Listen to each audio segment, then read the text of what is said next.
Chapter 5 handout, fraud symptoms. Chapter 5 is kind of a big one. And we're going to spend a little bit of time on this one. Okay. Symptoms of fraud. You know, what is it? Kind of like being sick. What are the symptoms? Well, same thing with fraud. What are the symptoms of fraud? First one's accounting, and we'll go through, I think we'll go through each one of these, yeah. And we'll go through each one of these, but accounting anomalies, in other words, strange things happening in accounting.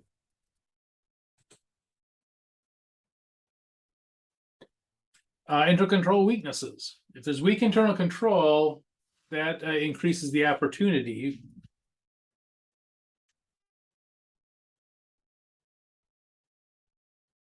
for fraud. Ooh, that's not what I meant to do. That's what I meant to do. Analytical anomalies, which we will talk about. I actually went into this quite a bit. This is a big one.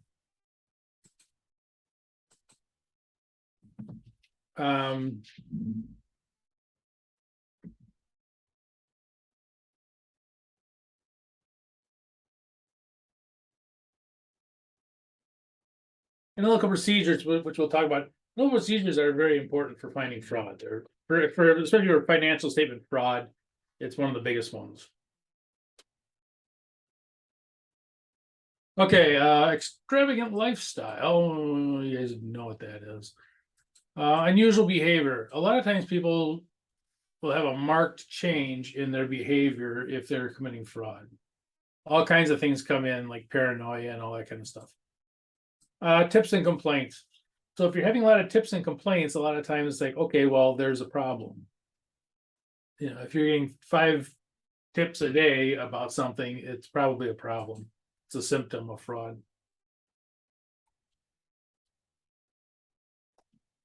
Okay. Accounting anomalies. If you're doing auditing, especially, you look for these all the time. 1, not using special journals. Special journals are things like sales journals. Obviously, every transaction at Walmart, they're not going to make a journal entry for. But they'll be recorded in some kind of a sales journal, and that sales journal will go into the accounting records. Now, if you have something going into the accounting records outside of the sales journal, that could be a problem. If they're going in as regular journal entries, and you'll look for this, you know, you'll look for the entries that come in from the sales journal, and you'll look at ones that go into the sales account by regular journal entries, and you know, see what those are for. Now, they may be proper, but there's a bigger possibility of problems if they go through regular journal, especially if there's a lot of them. If there's a lot of them that go around the sales journal, there might be a problem. Okay. One of the wacky things about frauds, lots of times people that do it in nice big round numbers, $5,000, $10,000, etc. You can go look through the general ledger and look for nice big round numbers. Usually transactions don't happen like this, you know.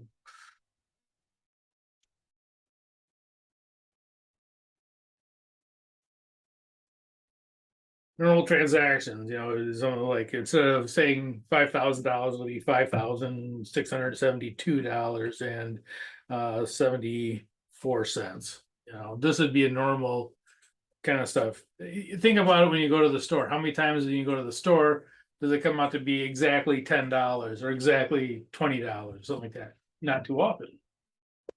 So when you see these nice round numbers, a lot of times that could be a problem. Okay, this is a big one. Missing documents or delays in retrieving documents. So if documents are missing, they can't find them, or if you ask for a document and you don't get it for a day or two, that might be an indication that they don't have it. They're making it up. They're making up the document after you ask for it. Then they say, well, what are you looking for? Well, what exactly document are you looking for? And then they'll go make one. So missing documents or delays in retrieving documents, this is a real problem and something that happens a lot of times in frauds. Photocopy documents, you must have the original. Only originals are considered evidence.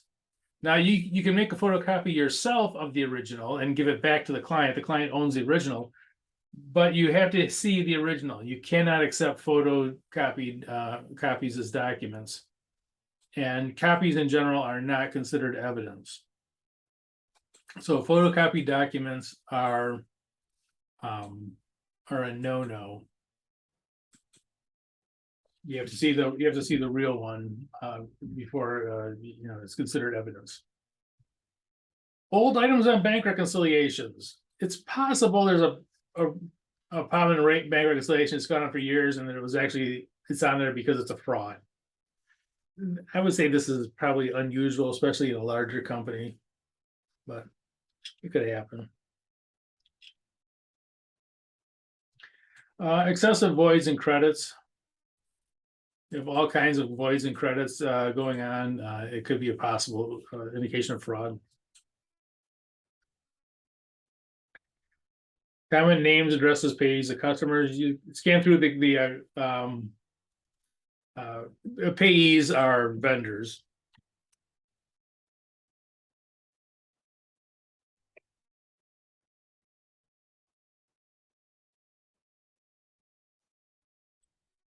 So you look for common names or addresses, PO boxes, things like that.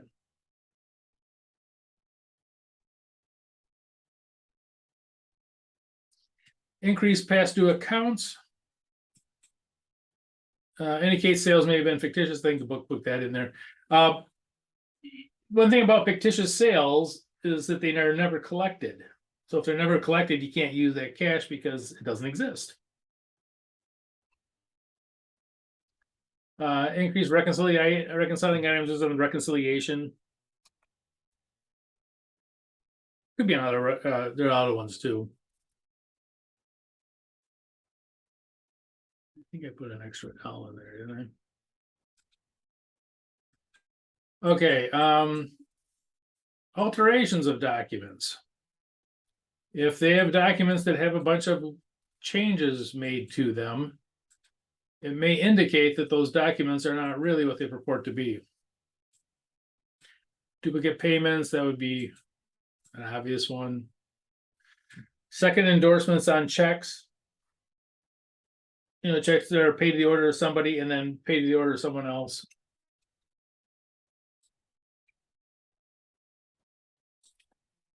Documents sequences that don't make sense, or sometimes they may not even have sequences. If they're not serially numbered. Usually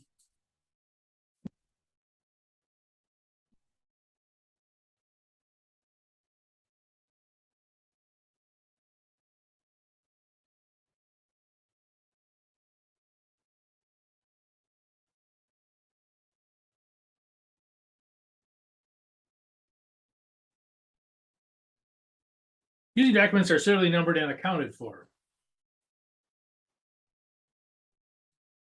So if you have purchase orders, you'll have purchase order 1, 2, 3, 4, 5, blah, blah, blah. And then there's an accounting for, okay, where is purchase order 207 or whatever it is? Questionable handwriting and documents. Journal entries without support. Unexplained adjustments like receivables, payables, revenue. Journal entries that do not balance. This generally is impossible anymore, but certainly a manual system. And my friend actually did an audit where they actually had one of those. They had a journal entry that just had a debit.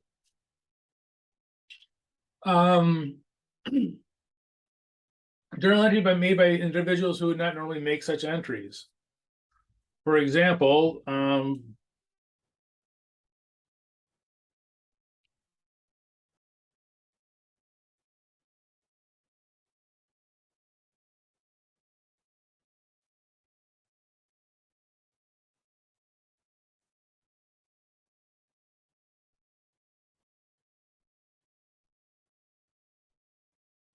Accounts payable clerk making sales entries. This is obviously not in their line of duties, even though they're in the accounting department. They should not be making sales entries. Journal entries made near the end of an accounting period. A lot of times, the client will figure out that they're in a problem near the end of the period and then start making adjustments to hit their numbers.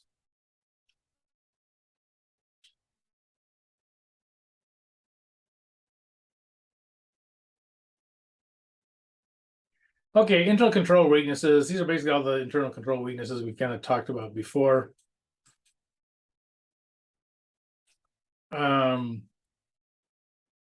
Lack of segregation of duties. This is a kind of a common one. This will safeguard independent checks. This along with the reconciliations.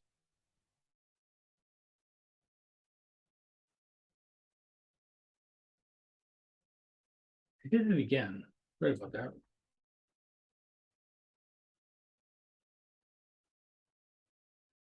Lack proper authorizations. That's segregation of duties again. Some of these are lack proper documents and records. That's record keeping. Overriding existing controls. This is a very common one, and virtually all financial fraud has this.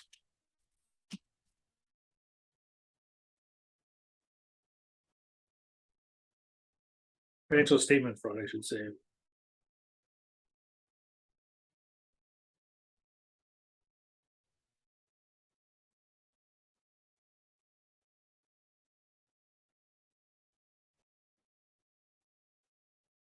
This is one of those things that is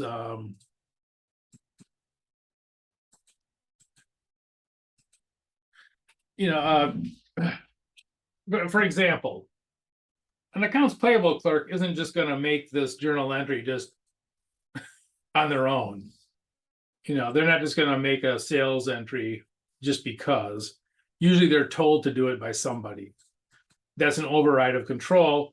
And virtually all the time, it's going to be a management override. So virtually all financial statement fraud has some type of management override. Management overrides the controls. Inadequate audit accounting systems kind of goes to show that if you don't have documentation, all that kind of stuff.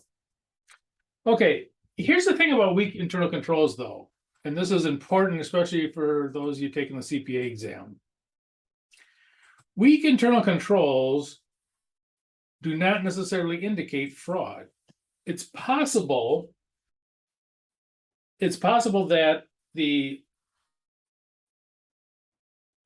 controls are weak, but that no one has done anything, underhanded or fraudulent with it. So even if you do find weak internal controls, it does not necessarily mean the financial statements are misstated or that any fraud has actually happened. It just means that there's a greater opportunity. So, weak internal controls do not necessarily indicate that it's fraud. It increases the possibility of it, obviously. It's part of the fraud triangle, but it doesn't mean that a fraud has been committed. So that's a big distinction.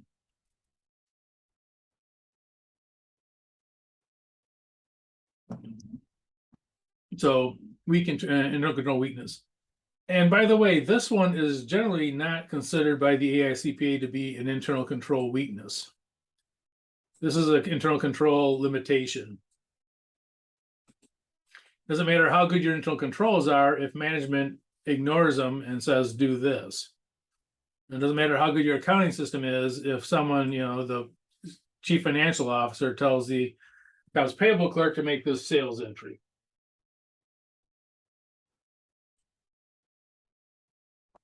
Okay, analytical anomalies. We're going to spend a lot of time on this actually later on, but this is what they're talking about. Anything that is outside the normal, outside of what you would expect the AICPA calls these analytical procedures, and you look for plausible relationships.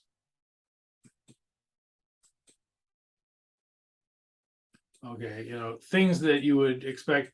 So you would expect scrap to be about the same year to year. Well, if there's an increase in scrap, that might be a problem. Why I got these smacked together like that?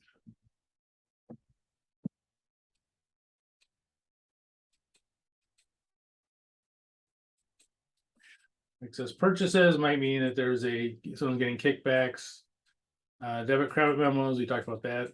So increase or decrease in accounts balances, ratios, anomalies. This is going to be a big one we're going to talk about. Physical anomalies, missing inventory or excess inventory. Missing inventory to some extent is expected. Things get broken, people throw it in the garbage, things get stolen. As long as it's not a crazy amount, it's kind of expected. Someone at Walmart goes and takes pens because they need them for making signs or something. Missing inventory to some extent is somewhat expected. Excessive inventory is much rarer to have more inventory than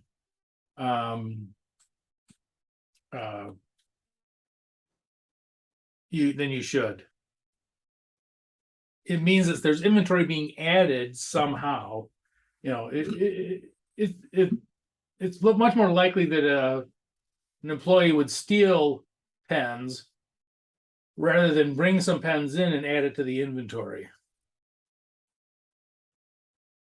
So to some extent, missing inventory isn't usually that big of a,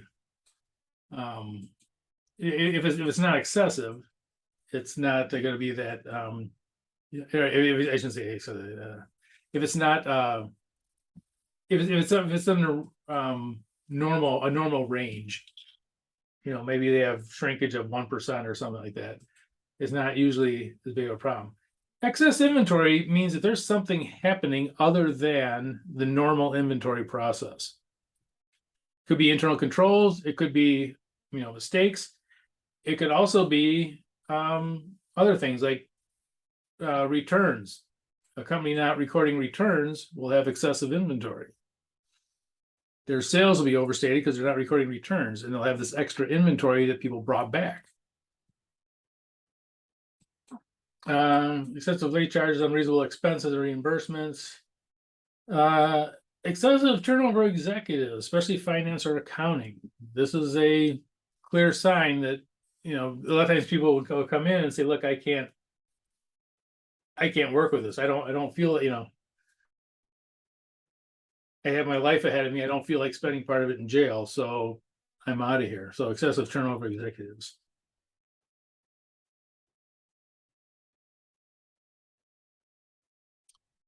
Okay, analytical anomalies. This one is more along the lines of what you'll see taking the CPA exam for the analytical procedures. And that is that there are relationships between different things on the financial statements.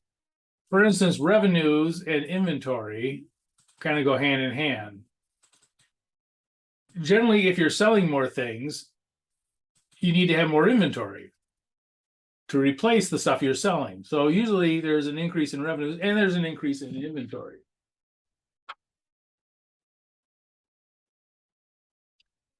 Increase in revenues without a relative increase in cost of goods sold. So how are you selling more things, but the items that you're selling, the cost is going down?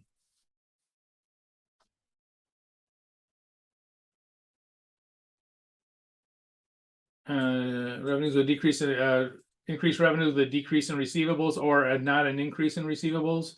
Generally, the more things you sell, the more receivables you're going to have. You have more revenues, but you have less cash. That could mean that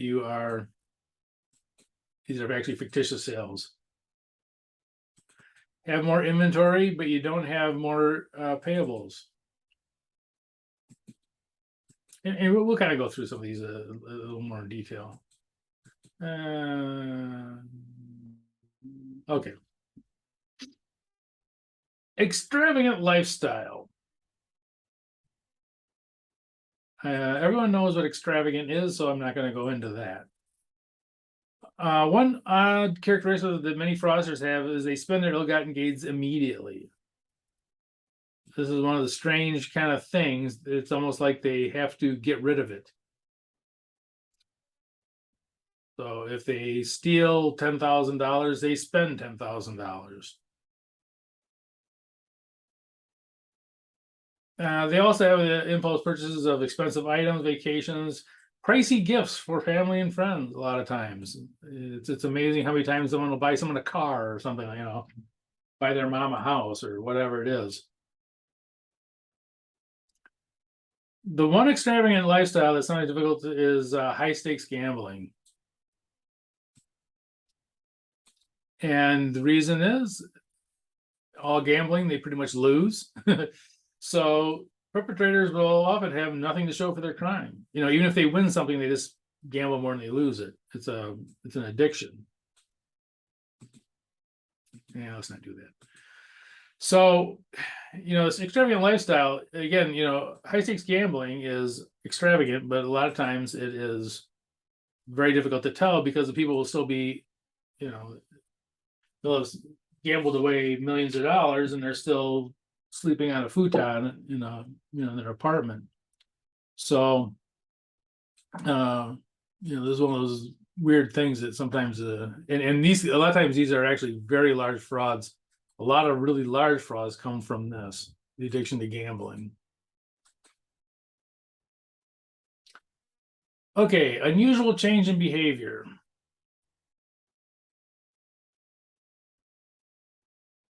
One of the ones that comes out a lot is this one, suspiciousness or paranoia.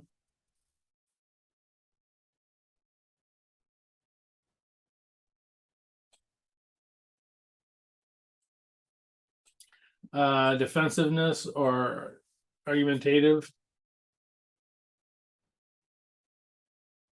I've run into these in my work. Yeah. So me look through those things, but these are kind of things if you know someone, And by the way, let's look at these unusual change of behavior. Is this something that an auditor is going to find?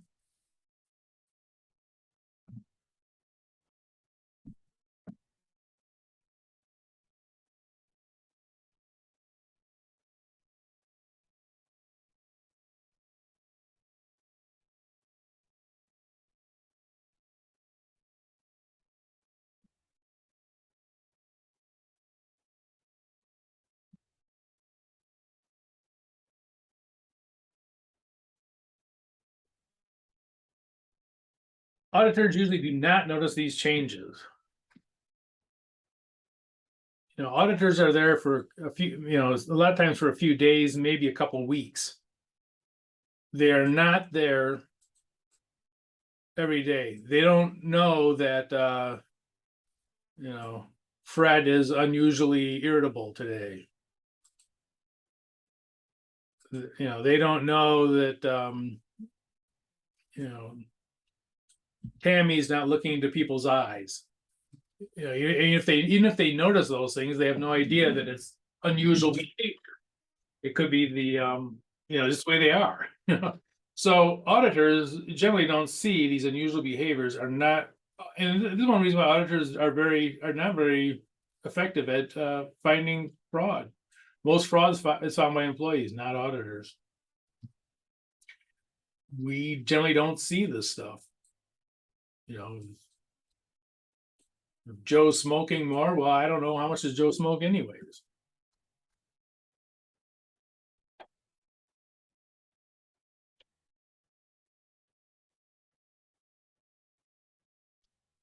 Tips and complaints. These are usually the best ways companies find fraud. Employees, regular employees are best for detecting fraud, not auditors. Auditors are probably the worst. They're only there a small period of time. They're looking at very few things.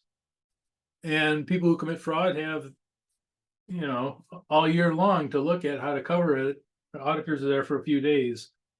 And again, like some of this stuff, they're not going to notice any of this. This isn't going to be anything to them.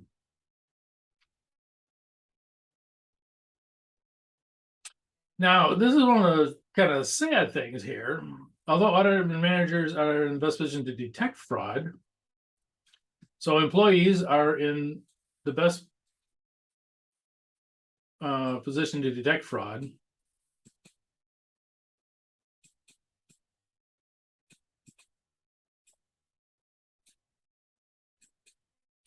They're usually the least trained to recognize or even be aware that it can exist.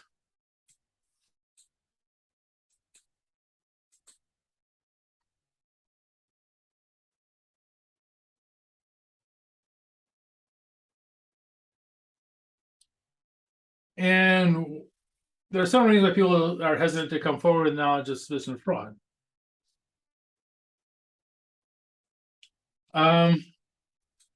It's usually impossible to know for sure that a fraud has taken place. Yeah, I know that, Joe's got is driving around in a $130,000 car, but I don't know what, maybe he comes from a wealthy family or something. Reprisals, intimidated. Think that squealing on somebody is wrong. They often believe that management knows about it. They'll see something happening and they'll say, well, why don't you tell somebody? Well, everyone knows about it. Why would I tell them?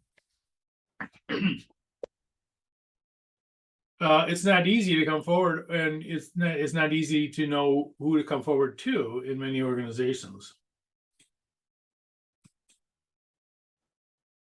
And a lot of times it's upper management that's perpetrating the fraud. And so if upper management is doing it, who do you tell? They run the company. Okay, this last one is kind of tacked on here a little bit. This is from the Committee on Sponsoring Organizations report on frauds in the following pages. And this is kind of just an overview of what we're talking about as far as usually the frauds come in two flavors. They're either overstating revenues or overstating assets.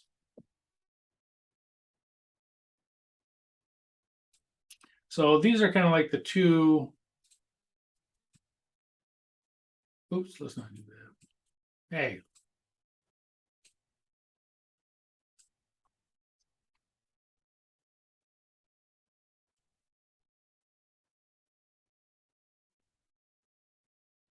Okay.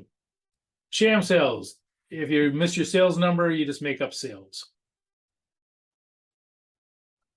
Recognize revenue before you've earned it.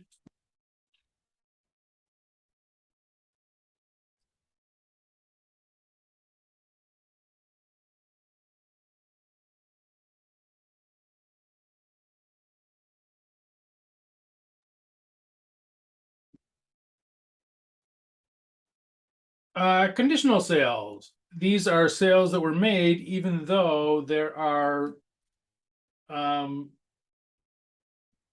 contingencies that mean that they maybe are not, whoever bought them is not obligated to keep them. For instance, if you record something as a sale, even though the customer can bring it back at any time in the next 6 months or something like that, that's not really a sale. There's no legally somebody taking title to it. Improper cutoff of sales. This is another very common one. They will hold open the accounts past the end of the year. So they say, okay, we need some more sales for 2022. I know we'll take the first week in 2023 and record those and as in 2022. I probably use a percentage of completion. Not too many companies use this, so it's probably not that big a deal for most places. Unauthorized shipments. This is one that they've kind of cracked down on. Channel stuffing. This is when you overship by shipping goods not ordered. So you stuff goods into the channel, and in the past, those returns to be in the following year. Now the new rules are that anything that comes back early, in the early next year, will be part of the allowance for the sales, and that they will reduce the sales. This one's not, it's not as much of a problem now. The new revenue recognition kind of reduces that quite a bit. Consignment sales. Consignment means that you have not actually sold it, but maybe they record it as a sale, even though it's consigned, it's given to someone else, and until they use it or sell it themselves, it's not considered a sale. So these consignment shipments can be a problem. Okay, increases in revenues will usually increase cash for cash flows, increase cost of goods sold. The more things, the more revenues you have, the more things you must have sold.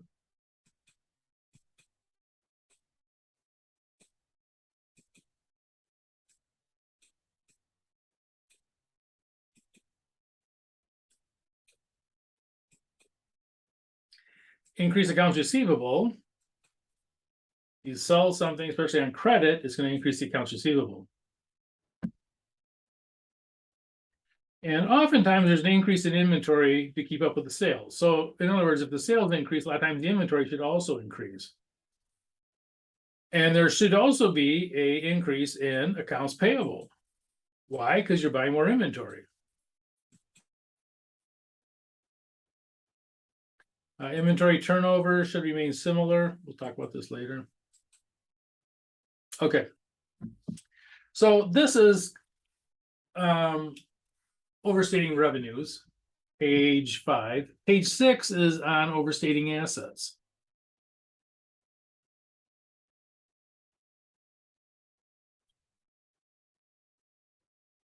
This is on average when people, overstating assets, this is the kind of the percentages they came up with when they looked into this.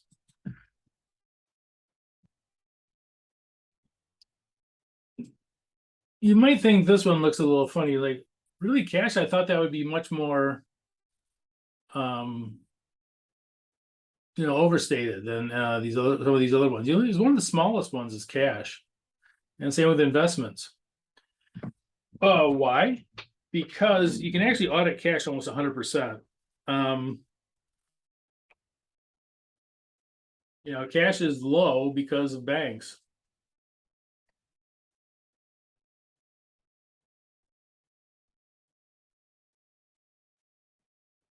It's harder to overstate cash because you go to the bank statement and say, wait a minute, you say there's extra cash, and the bank doesn't say that.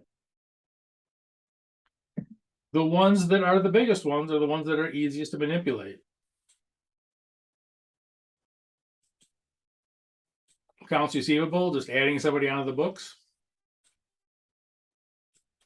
Or over shipping to this person or whatever, inventory is also an easier one to do. Property, plant, and equipment is also up there because of things like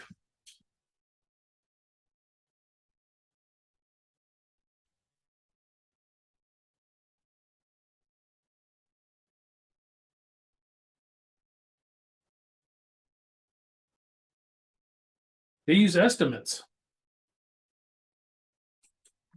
A lot of this is estimates. How long is this piece of equipment going to last? It's going to last for 10 years. Okay, maybe it'll only last for 7 years, but they put it on the books for 10 years. That's going to reduce your expenses. It's going to make the equipment look bigger overstate it on the balance sheet. So a lot of times you see these ones that are the larger percentages, they're usually pretty big items themselves, and also they are easier to manipulate. You know, if they have a lot of estimates, accounts receivable also has estimates.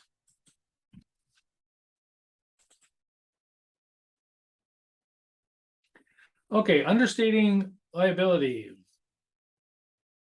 18% of the companies examined understated the liabilities.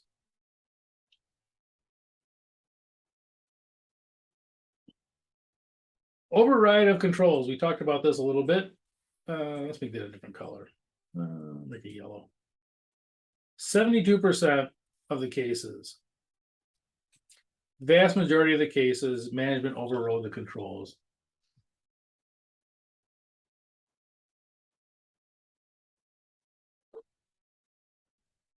Use of journal entries. I'm not even sure why that one's in there.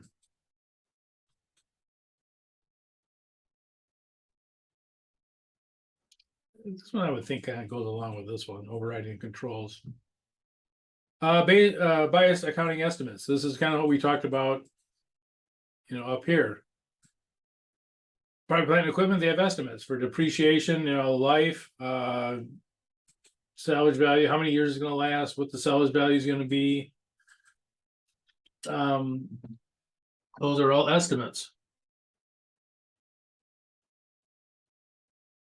Unusual transactions.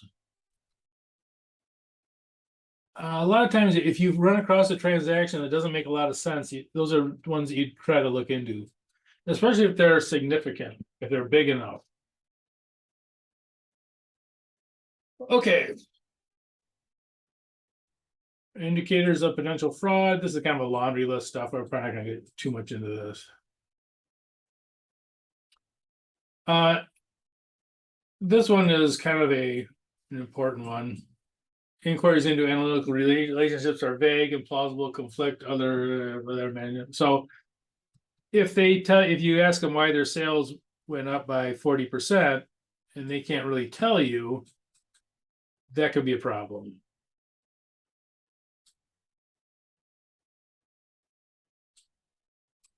Journal entries made to unrelated, unusual, or seldom used accounts.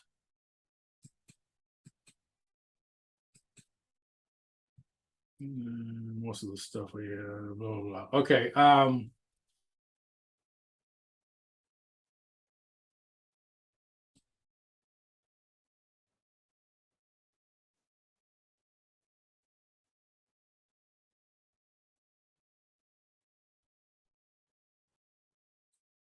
Anytime you have missing assets.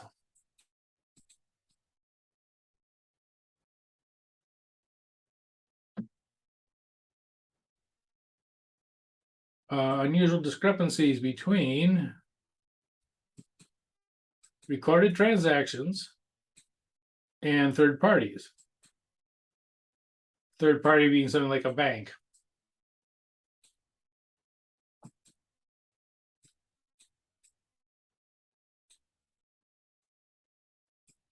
You know, you say you have $10 million in cash, the bank says that you have, you know, 3 million.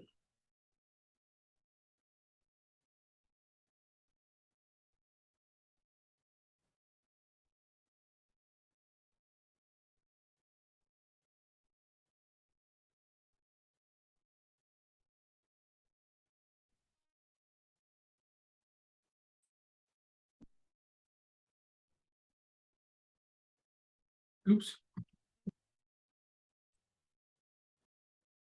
Or misspelled words.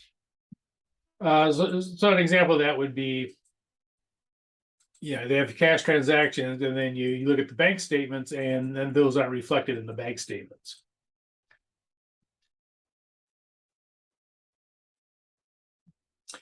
Problematic or unusual relationships, especially if they have a very combative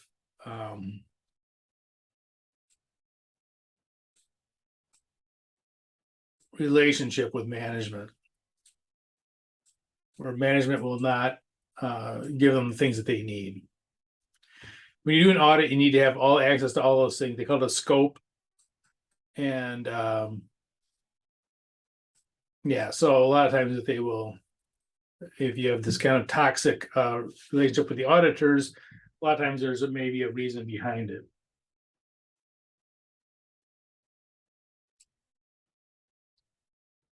And any of these things you can actually put in the audit report. A lot of the times it ends up being what they call scope limitations.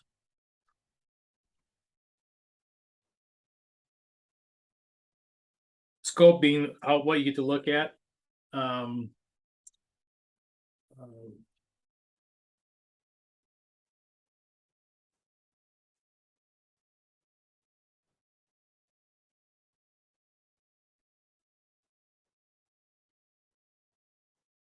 Scope limitations will often make it an audit impossible. You ask for information, they say we're not going to tell you that. That means you can't give them an audit. You give them what they call a disclaimer report, which is nothing. They'll say, well, we have to have an audit for the bank. Well, you got to give us this information or else you're not going to get an audit. Here's an interesting note that they found. Hey, 30% of fraud cases involve the auditor complicity, they knew about it, or negligence. They should have known about it. That's pretty high. I'm kind of surprised at that number. But yeah. Okay. There is another, we're going to do another handout on analytical procedures. We'll actually do some analytical procedures to see how do you determine whether the financial statements are misstated or not.